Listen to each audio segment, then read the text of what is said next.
Thank you. That was absolutely back to knowledge on ice in permafrost, including knowledge on design. You also put a little time for myself also in this program. Quick question, Lassie, are people back from downstairs? The Polar Law students workshop will continue still. They continue till, yeah. So we can continue here a little more. Okay, good. Then I will take the freedom to continue a little more.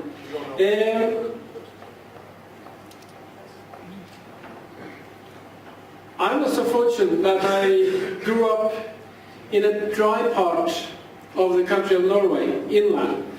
When I was a little boy, we had a river that always was full of water. It doesn't matter that we was living close to the part of Norway which is as dry as a desert. We always had a good supply of water the whole summer.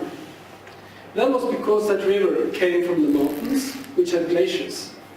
So whether it was raining or snowing or whatever, or very warm up in those mountains, we always got water through our rivers, and therefore people could live nicely. And people have lived there good for thousands and thousands of years and had a very good life. And that's thanks to snow and ice, even if where we lived we didn't have a glacier. We learned yesterday very much about people having the same kind of reality if you go around the big mountains, the third pole, people living south of Tibet or other places, that the big rivers, they supply water from glaciers, not only in catastrophe, but also because when you have warmth, a glacier melts and provides you healthy water. When it's raining and maybe not so warm, the rain provides you water, so it's a very, very safe way to live downstream from a glacier, because you always have a decent supply through some warm seasons. What you hear discussions about is maybe a future where the ice don't exist. Therefore seasons become differently, and life of millions of people on Earth, maybe billions, will be affected by something which is linked to our northern reality.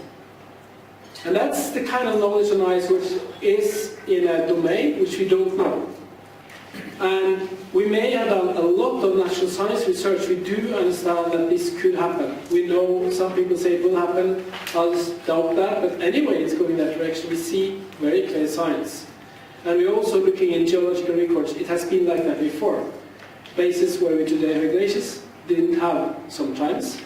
So one thing we can conclude is that humankind need to build resilience. We need to be adaptive. We need to understand that the future may not be like the past. And the solution to that lies for the humankind in our minds, in our cultures, in our brains, our wisdoms in different forms. Maybe also that we choose life forms which are adaptive. People who have lived in the Arctic for thousands of years. And we all hear that indigenous peoples and other northerners have known to adapt to life in the north.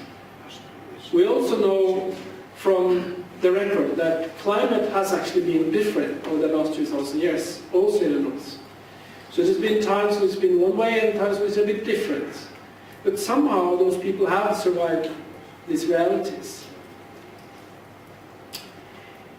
If there's one thing which is in common, I think, from all the discussions we have, is that a lot for humankind is about our cultures and our brains, the way we govern ourselves.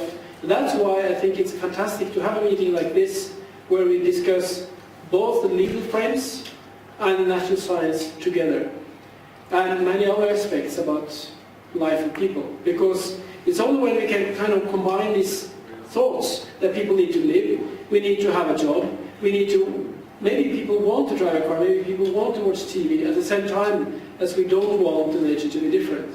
It's only then when we can have that discussion together and make those thoughts meet that we can find a decent future which makes sense to all of us in a good way.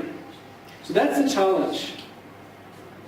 Maybe we have a problem that we very often end up describing the facts and describing the other facts And the political scientists say, well, we have maybe a problem because this country may not like that country in the future. Today they like each other. The natural scientists say, well, this is what the glaciers do, and it's up to you, politician or decision maker, to make a choice for the future. Maybe it is a responsibility for experts and scientists like us to discuss what are possible futures. We don't need to decide for people, but at least we should allow the debate to go quite far into what are options. I think that is where we are weak, could go further, and that's a possibility for another research forum. It would be fantastic if the Arctic Council allowed such discussion to happen. Well, let's hope one day in the future. We have brave souls in the room, so maybe that the government here could allow such discussions to happen. And of course it is a job for what I'm engaged in, the University of the Arctic, that at least the northern universities and colleges, they should see the responsibility to be relevant to people in the north. We need to make education, we need to train people in what matters. We cannot only do ivory tower stuff. It doesn't mean that we shall not do physics and mathematics or literature or philosophy, but it do mean that we need to kind of embrace the whole set of types of knowledge we have in the north. And I think that is the mission of the University of the Arctic. The University of the Arctic cannot do it alone, but we wish to do it with others. NRF is a fantastic tool to make a difference. I think the Indigenous Peoples Organizations of the Arctic is making a big difference. The Arctic Council is actually brave because you have allowed the Indigenous Peoples Organizations to sit on the table together with you and have almost the same say as yourself. And that is a fantastic movement.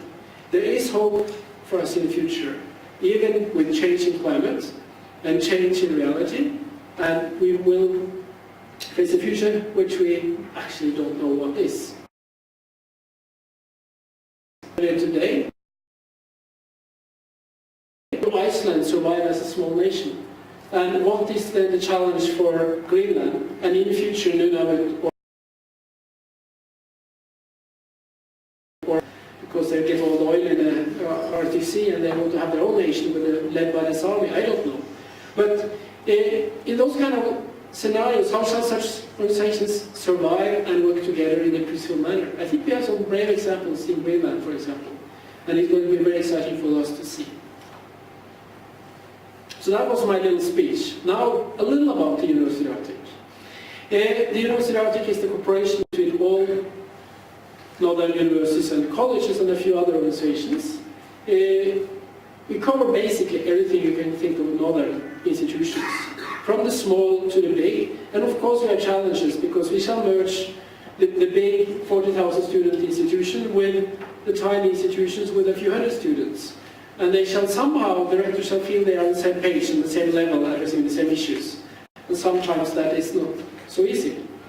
But the fantastic stories is like what Mona told, that it is possible to, for the big institutions and most students from the smaller and vice versa, they find reason and niches for each other and work together.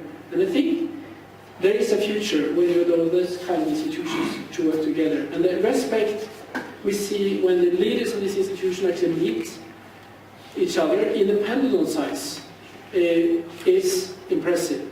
Lisa sitting over there were the host of the Rectors Forum of University of the Arctic this spring, and that was a fantastic meeting, of course it was.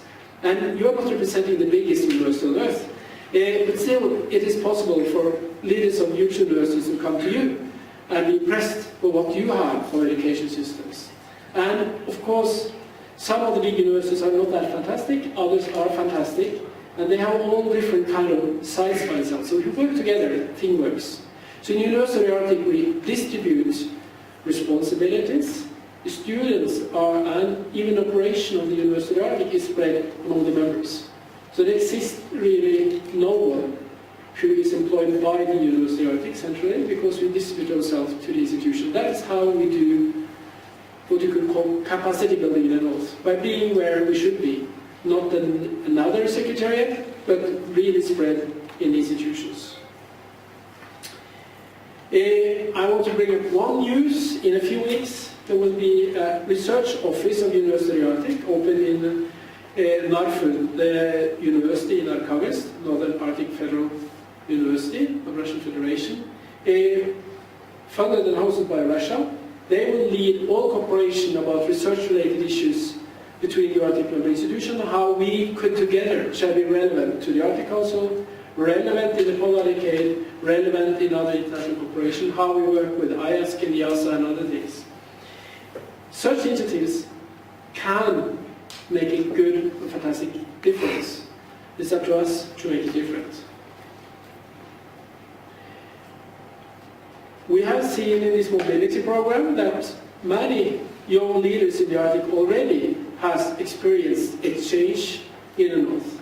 And one thing Mona described is this thing that you bring a youngster from another place, going to her local college. She may choose to go to Toronto or somewhere southern to study, but she may also choose to go to Lisa's institution or somewhere else in the north and study.